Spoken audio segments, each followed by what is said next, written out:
Today I will be showing you the basics about an LED and how you can interface an LED to your microcontroller. So LED is a basic device which any beginner could start to program your microcontroller and operate it.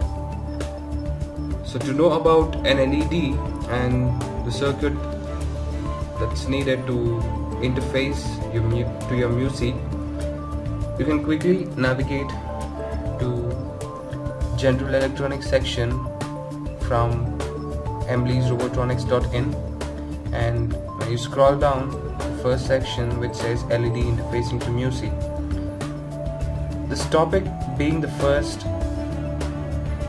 post in my site under General Electronics is the very basic reason that LED is the most basic device that anybody could interface in their project.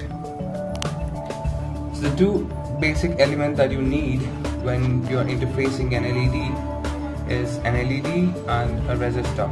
So a resistor is required to limit the current that's flowing out of your microcontroller, and this resistor would protect your LED from burning out due to large flow of current. So that's basically like a valve in your pipe with which you adjust the amount of water flowing out. So this resistor acts the same way, which controls the amount of current that's flowing through it. So if you look at the circuit diagram, you can notice there are two circuit diagrams which says an LED 1 which is a 5mm and an LED 2 is a 3mm, and the corresponding resistors in series with them is a 330 ohm for a 5mm LED and a 1 kilo ohm resistor for a 3mm LED. The very basic reason for this being 5mm LED is a bigger LED and it can withstand a fairly large amount of current flowing through it, and hence a smaller resistor value. And the second LED, which is a 3mm LED, cannot withstand a large amount of current flowing through it, so it needs a bigger value of resistance, which is 1 kilo ohm in our case. Here we have a few different LEDs with me, so I can show you what the differences are.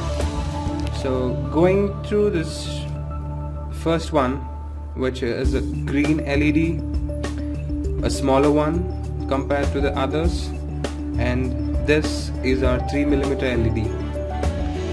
And of this 3mm LEDs you get different types. So the one that you see here with a green colored coating on this LED, this is called a diffused LED. And the second one that you see here, which is clear, crystal clear and transparent, so you call this as clear LEDs, which is again a 3mm LED. So the third one here we have, third and fourth, is a 5mm type LEDs, and the red one that you see here is the diffused LED, and the other one is the transparent, which is the clear 5mm LED. Going through this, last but one LED that we have, which is a multicolored LED. So you call this as an RGB LED.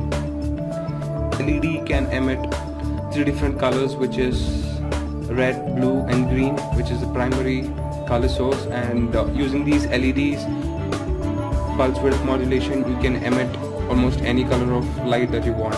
So that's an interesting thing.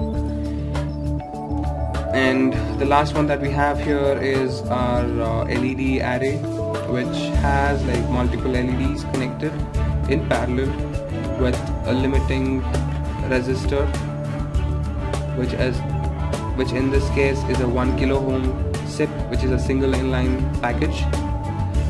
So each LED has a series or an LED in series to them, which limits the current, as we discussed in our circuit diagram earlier. So the basic thing when you're working with an LED is to know the terminals.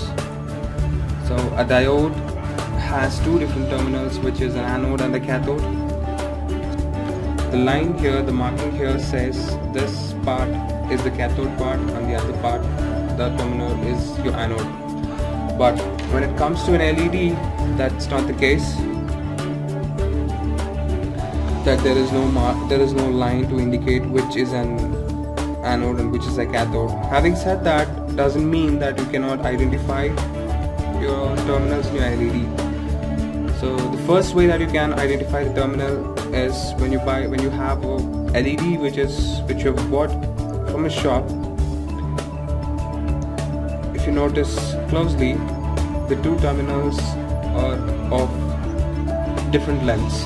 So one is longer than the other. The longer one is your anode and the shorter one is your cathode. Okay. Longer one is your anode and the shorter one is your cathode.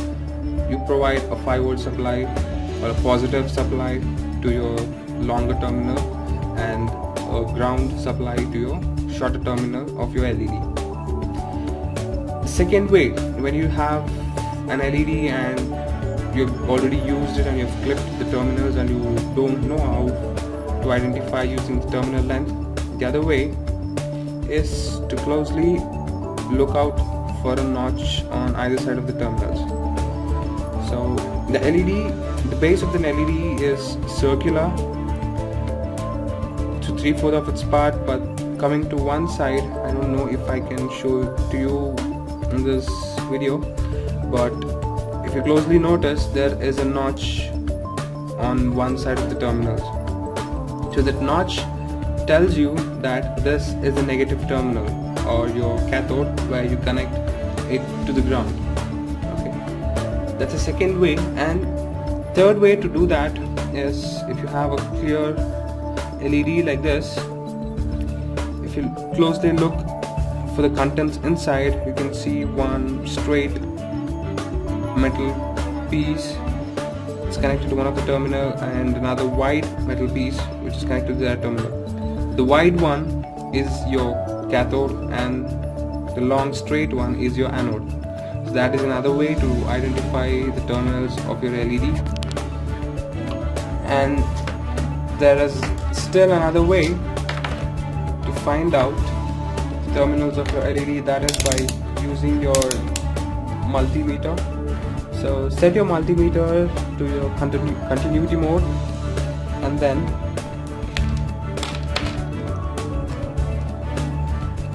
connect terminals of your LED.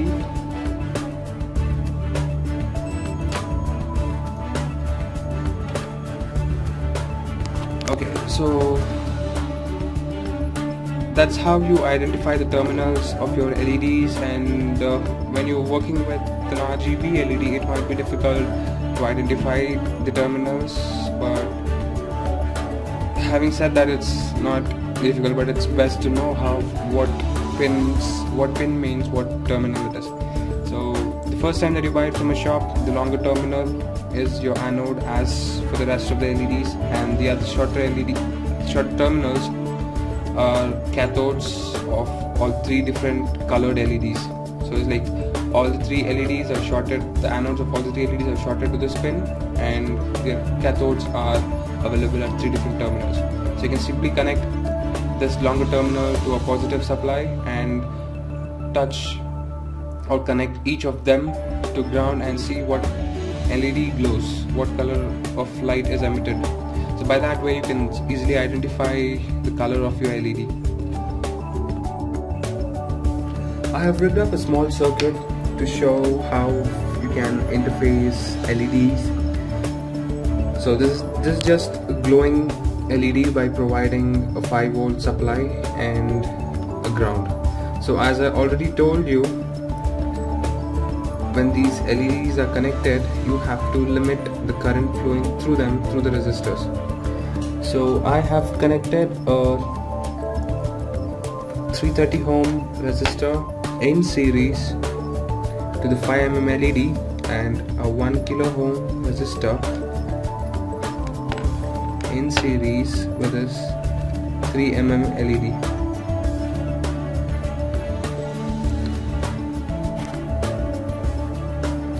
So 330 ohm and the 1K that I have selected can be varied according to your circuit. So since this is an interfacing to your microcontroller and microcontroller operates at 5 volts, the standard value that I would suggest you to use in series with them is a 330 ohm or a 1 kilo ohm resistor. So this 330 ohm and 1 kilo ohm can be either connected, it has to be in series, but it can be either on the anode side or on the cathode side, but it has to be in series to the LED. For showing you how we can use an RGB LED. So the common anode is connected in series with a resistor, which is a 330 ohm resistor to a 5 volt supply, and then I have the ground terminal. So I can quickly short terminals and check what kind of color is emitted. Okay, the first terminal that I see, when I short it, you can see the green LED blink, green LED working, and coming to the second one, which is emitting blue color, you have to skip this, and coming to the last one, which is red color, red, blue and green. So that's the RGB LED. So you can use PWMs and provide PWM, that is like the analog voltage to the 3 different terminals, and control the brightness of each of the color, with which you can get a lot of color combinations.